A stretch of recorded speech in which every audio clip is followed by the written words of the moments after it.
acabados do intervalo. Então, olha só. Isso aqui é um delta. Esse delta só contribui quando isso aqui for zero. Ou seja, quando C aqui mais módulo de Xi for igual a zero. A função delta só aparece nessa situação, quando o argumento se anula. Então, isso aqui vai se anular quando? Quando o Qi for igual a menos módulo de Xi sobre C. Mas Qi é o quê? Qi é T menos T'. Então, esse aqui está dando negativo. Certo? Está dando negativo. Mas eu sei, isso aqui é o Qi. T menos T' é o Qi. Essa função θ, ela só contribui quando o Qi for positivo. Então, essa função θ, ela é quando o Qi, quando essa função delta quisesse contribuir, ela só poderia contribuir para Qi negativo. Mas eu tenho uma função θ multiplicando esse resultado. Então, isso aqui é zero para Qi negativo. Então, esse termo aqui, ele é morto, ele é aniquilado pela presença desse termo. Esse termo aqui não contribui por causa desse θ que está aí no frente. Esse termo aqui, ele contribui quando C'Qi for igual a Xi, ou seja, Qi é igual a módulo de Xi sobre C, ou seja, T menos T' é módulo X menos X' sobre C. Ou seja, o tempo entre a carga e a fonte é justamente o tempo que a luz leva viajando entre a carga e a fonte. Né? X igual a CT. Então, nesse caso, Qi é positivo e bate com aquilo lá. Então, essa função de Green, ela, no final de todo esse cálculo dessa aula, ela vai gerar um 2π.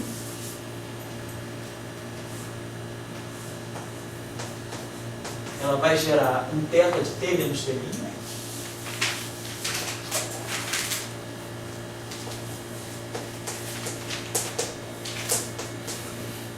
E ela vai gerar, aqui tem esse, na verdade, aqui um menos 2π, então ela vai gerar um menos, vai ficar aqui mais. Foi esse ramo aqui que gerou, menos 2π, então vai lá. E aí, opa, vai gerar esse delta, então, vou botar aqui, já botei isso aqui, o θ já está transladado ali, e ela gerou para nós o C, o delta, de C, Qi, que é C, então vamos lá, C aqui, menos módulo de Xi. Isso aqui, a gente sabe que delta de AX mais B, nós podemos sempre escrever como sendo 1 sobre módulo de A, delta, posso botar isso aqui, se tiver uma coisa desse tipo, uma função delta de uma coordenada, de uma variável a x mais b. Então, eu posso botar aqui dentro do delta, isso aqui é evidência, a x mais b sobre a. Vou botar x menos b. Então, a menos x. Eu fiz essa operação dentro do delta. Agora eu sei que delta de a vezes uma coordenada, ele é 1 sobre módulo de a, delta de x. Tem essa relação, né? Delta de gerar. Delta de uma constante C, ou de uma constante A, vezes x, é 1 sobre módulo de A, delta de x. Então, nesse caso, eu tenho delta, posso pensar isso aqui, eu posso botar esse C em evidência, então isso vai ficar C,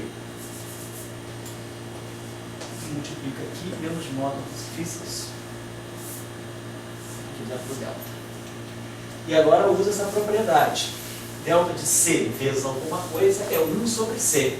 Então, esse 1 sobre C, que vai ser gerado a partir dessa função delta, cancela esse C que está aqui. Então, fica apenas isso. Aqui, menos módulo de Xi sobre C. Ou seja, 2π cancela com esse 2π. Então, eu tenho 1 sobre uma função de Green, que é a chamada função de Green retardada, de T menos T' x menos x', ela é 1, olha o famoso 1 sobre 4π, módulo de x menos x', ou o setor estático aparecendo aqui, função de Green colombiana,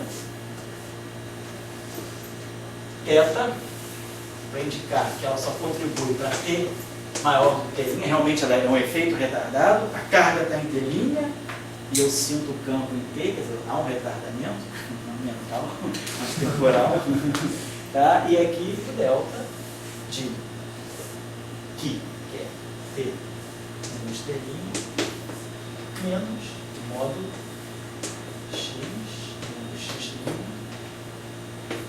sobre C. Então está me mostrando justamente isso. O sinal ele se propaga em cima do cone de luz, x igual a CT. Então esse sinal está se propagando exatamente com a velocidade da luz. Então quando eu vejo, quer dizer, essa função de Green, o que ela está fazendo? Ela está fazendo integral em dt' e dx', né? Do G em cima de uma fonte, J de T', x'. Então, o sinal, a carga, a fonte, que está no ponto Tx' no instante de tempo T', ela vai produzir um efeito no ponto T, no instante T posterior, então isso aqui obviamente é 1, T maior que T', e na posição X, e a relação entre o instante, quer dizer, a posição relativa entre a fonte e o ponto de observação, vai me dar um tempo de viagem da informação, que é justamente o tempo de viagem, isso que vai acontecer, isso vai contribuir quando isso for igual a isso, porque a função dela, o argumento tem que ser zero. Então, é exatamente o tempo de viagem da informação entre a fonte e o ponto de observação. Então, essa é a chamada função de Green retardada, e a causalidade está aqui. E toda a física dessa função de Green, ela está em cima, realmente, do cone de luz, em cima do raio da propagação da radiação eletromagnética. Então, isso é o que é uma primeira resposta que a gente tem. Quem é D'Alembertiano a menos 1? Então, esse cara aqui, esse D'Alembertiano a menos 1, se nós usarmos aquela prescrição que nós usamos de descer os dois polos, né? Quando a gente fez isso aqui, de descer os dois polos para cá, eu estou dando uma prescrição para dizer o que é o D'Alembertiano menos 1. É esse objeto aqui. Então, quer dizer, se eu tiver uma carga multiforme, então o que faz a função de Green? A função de Green é isso aqui, ela vai me dar um potencial φ no ponto T, no instante x. Então, eu vou integrar o tempo da fonte, na posição da fonte, a função de Green, G retardado, que é isso tudo aqui, e eu vou colocar uma fonte aqui, J de T', x'. Então, digamos que eu tenho uma fonte que seja uma função, eu coloquei, a fonte está no instante T', ela está na posição, eu vou colocar uma fonte que seria uma carga, que multiforme, instantaneamente colocada na origem. Então, se eu fizer isso aqui, se eu atribuir, essa é a minha fonte, esse delta aqui vai fazer, esse T' vai ser igual a zero, e o x' vai ser igual a zero devido à função delta, então eu vou produzir um potencial que vai ser 1 sobre módulo de 4π x. Quando eu fizer a integral em T' e x', eu vou produzir esse potencial no ponto T, quer dizer, no ponto, quando eu fizer a integral em T' vai ser igual a zero e x' igual a zero. Então isso aqui vai ficar 1 sobre módulo de x, né, na posição do instante do tempo T. Então a gente ganha exatamente o potencial instantâneo. Então, aí, claro, eu posso colocar a fonte que eu quiser, mas a função de Green já está me dando toda a informação. Então eu sei que essa interação, ela cai com a distância entre a fonte e o observador, então é um potencial típico eletromagnético, um potencial, não um campo, é um potencial, então ele cai com 1 sobre x. E o tempo e a propagação e a informação viaja com velocidade c, porque o tempo de observação e o tempo de emissão da informação, eles são justamente a separação espacial sobre o céu. Então, a função de Green diz tudo. Eu tenho um sinal que se propaga com velocidade c e a intensidade da interação cai com 1 sobre distância. Então, essa é a função de Green retardada. Então, essa é a primeira coisa. Não vou fazer o cálculo seguinte, que é, vou deixar para vocês como tarefa, se vocês colocassem o polo menos e epsilon, vocês iam subir isso aqui para cá. Aí vocês iam obter exatamente uma função que, em vez de ser θ de t menos t', ela seria justamente θ, T' menos T, ela só vai contribuir quando o tempo T' for maior do que o tempo T. Ou seja, justamente o contrário, porque esse tempo aqui é o tempo da fonte, esse é o tempo da observação. Então essa função de Green, ela vai ser não nula quando o tempo da fonte for maior do que o tempo da observação. Então é como se eu observasse primeiro a causa e depois o efeito. Então essa é a chamada função de Green avançada, que é a que sai shiftando os dois polos para cima e fazendo, fechando por aqui vai dar zero e fechando por aqui vai dar diferente de zero. Então essas duas informações, como nesse caso, vão se resumir nessa função θ, que é o que viola a causalidade.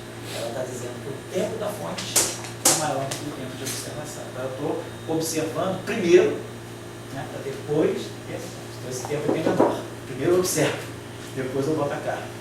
Concretamente não causal. Então essa é a chamada função de linha avançada que a gente abomina em física clássica, porque a gente quer violar a causalidade. Então, essa, pessoal, então, no eletromagnetismo clássico, na física clássica, a gente vai trabalhar com as funções de Green retardadas, ou seja, sempre aquelas funções de Green em que o tempo de observação é sempre posterior ao tempo de colocação da fonte. Coloca a fonte, depois observa. Eu expresso aqui dá o contrário. Eu coloco a fonte, mas já observei a fonte. Então, essa é a função de linha avançada que eu não estou fazendo, está nos livros, quem quiser verificar. Isso aqui também está feito, às vezes está meio esquemático no livro, mas dá para entender. Agora, fiz um detalhe aqui, claro, que tem uns detalhes de integral de caminhos complexos, né? Se vocês não lembrarem, bem como tinha falado com vocês, dêem uma olhadinha no teorema de Cauchy, teorema de Cauchy e tal. Vou combinar, vou dar um intervalinho e vou mais ou menos discutir um pouquinho a função de Green, do caso que a gente chama de causal, que vai ser o propagador, e se der tempo, sim, senão na aula que vem eu vou trabalhar alguns. Agora, no momento que a gente resolveu esse problema, eu sei quem é a função de Green da Lambertiano, nós vamos poder fazer uma série de situações, de propostas de modelo em que eu tenha índices, eu tenho uma estrutura complicada na equação de um movimento, mas eu vou sempre reduzir o meu problema a isso aqui.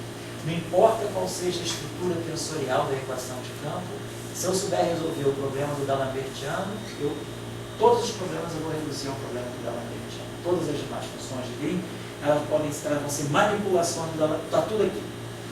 Em 4 dimensões, 1, 2, 3, toda a física está aqui. Só uma observação de vocês, que é a seguinte, que já dá para vocês verem que é o que está na tese do Wiener. Só para finalizar esse tempo, porque a gente está com uma coisa quente na cabeça, quem que vocês viram que foi fundamental? O elemento de volume em 3 dimensões era módulo de K ao quadrado. E aqui, a função de Green, quando a gente fez a integração ômega, dava aqui 2 ômega zero, aparecia um módulo de K. E aí isso aqui, ó, dava isso aqui. E aí aquele módulo de kappa com o seno de θ, ele deu exatamente a derivada do exponencial. Então, o fato do módulo de kappa estar aqui, ele me deu exatamente a exponencial, e foi da exponencial que veio o delta. Ou seja, o sinal está se propagando exatamente em cima da onda. Se eu tivesse 1 mais 2 dimensões, eu estou fazendo só observação, mas que está na tese do Wiener, no capítulo, acho que 1 da tese dele,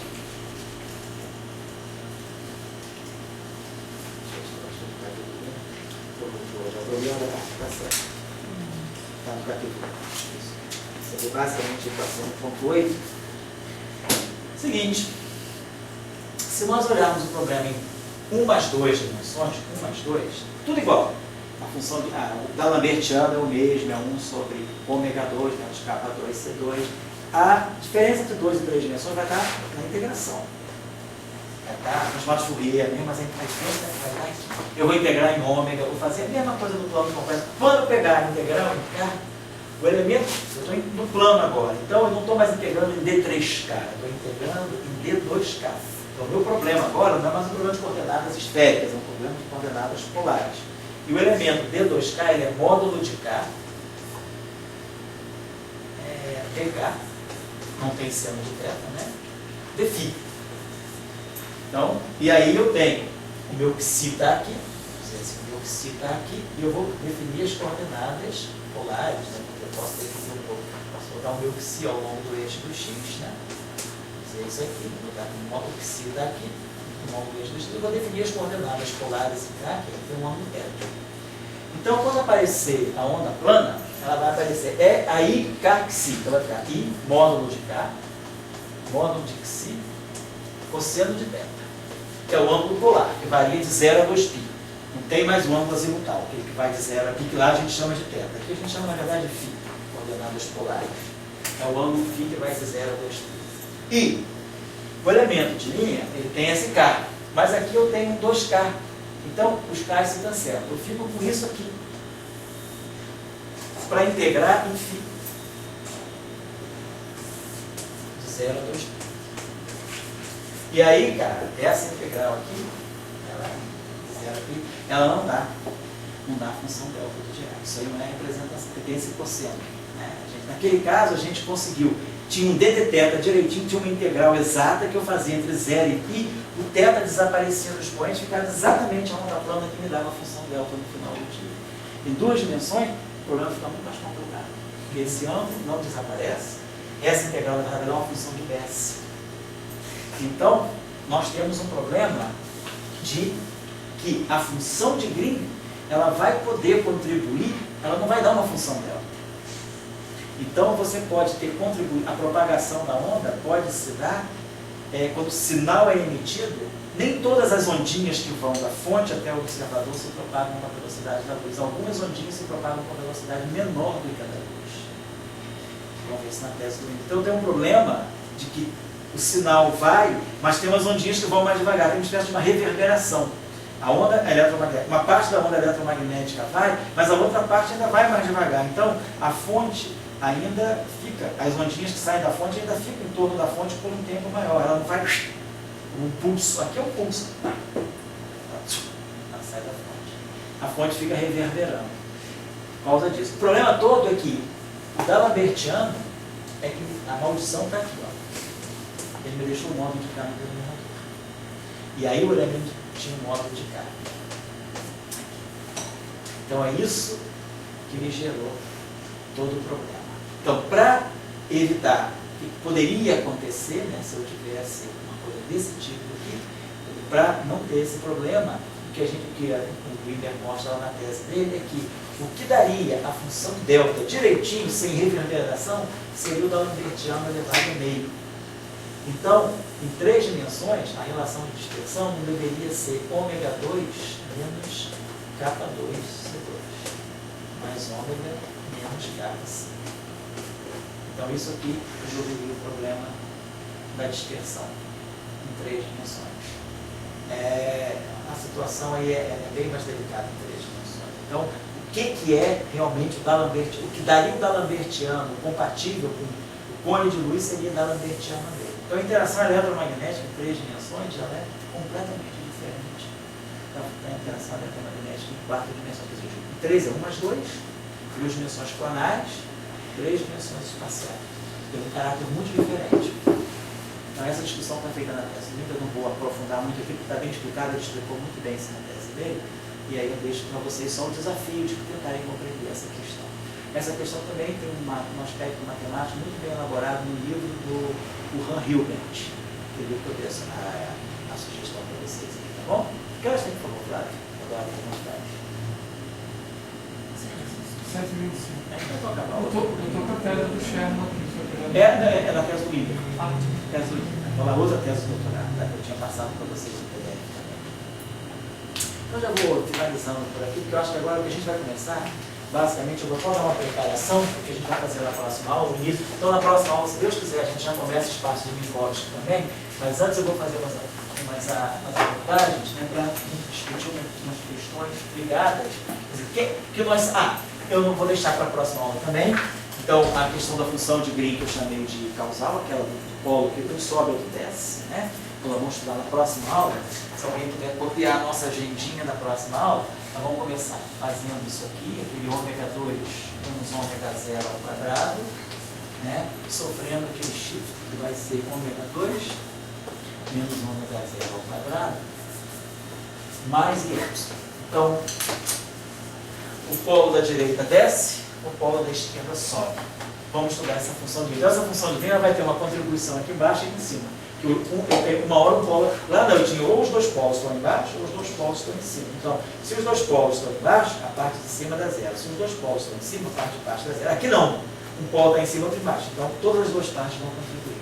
Então, essa função de vai ter uma interpretação um pouquinho diferente. Então, vamos trabalhar isso na próxima aula, que é a chamada função de Green causal. Que é uma retardada, avançada, e essa aqui vai ser a causal. Na verdade, é o propagador das teorias quânticas. Professor, Pois não. e dá alguma diferença se inverter isso? Não, aí não. Aí qualitativamente não pode ser. Ou você faz isso ou você faz isso.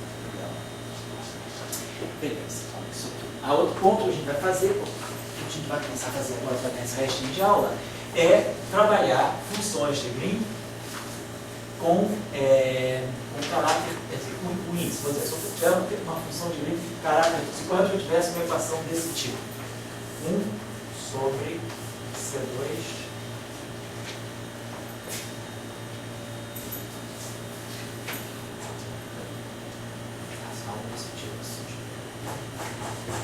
ele foi pro B de Coulomb, né? Mas no jeito, em vez de covariante, a gente podava ver que tinha lugar verificado, né? Pegar uma outra situação, se ele tivesse uma equação assim.